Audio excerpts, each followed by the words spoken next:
All right, here's me at the range. I just built a Glock 17 Gen 3. I was able to find a Gen 3 frame on Gunbroker for like $50. I went from there with it.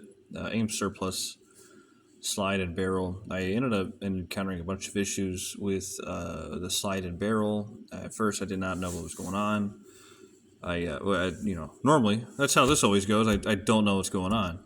So I ended up filing down to top the barrel because I felt like it was dragging on the slide, and rounded it out as much as I could with the small little handheld file as I got.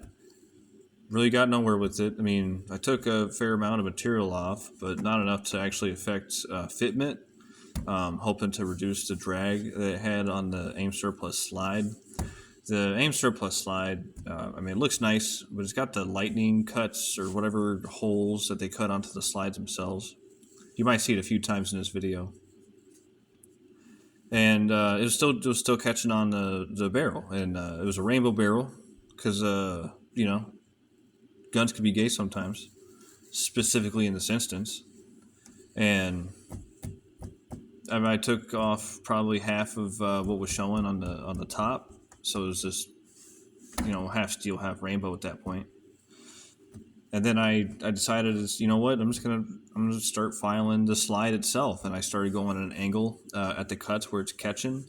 I don't know, working on that for about 10 minutes. I was able to, it stopped catching when I was doing dry fire exercises at home, which it constantly caught, no matter how much I filed off of the barrel and how much oil I put on to try to make it more slick. It would just keep catching on it because the barrel would, with the slide pulled all the way to the rear, the barrel would kind of float up, and if it was as far up as it would be, then the slide wouldn't go any further. It'd be stuck behind where the slide lock could actually catch. So once I filed down the inside of the slide, just a touch, no issues after that. So this is just me testing it out with the first 50 rounds and trying to improve on my grip with shooting a little bit too. And so you can see I don't do too great with the shooting part, but I didn't really have any hiccups except for a few failure feeds in the beginning.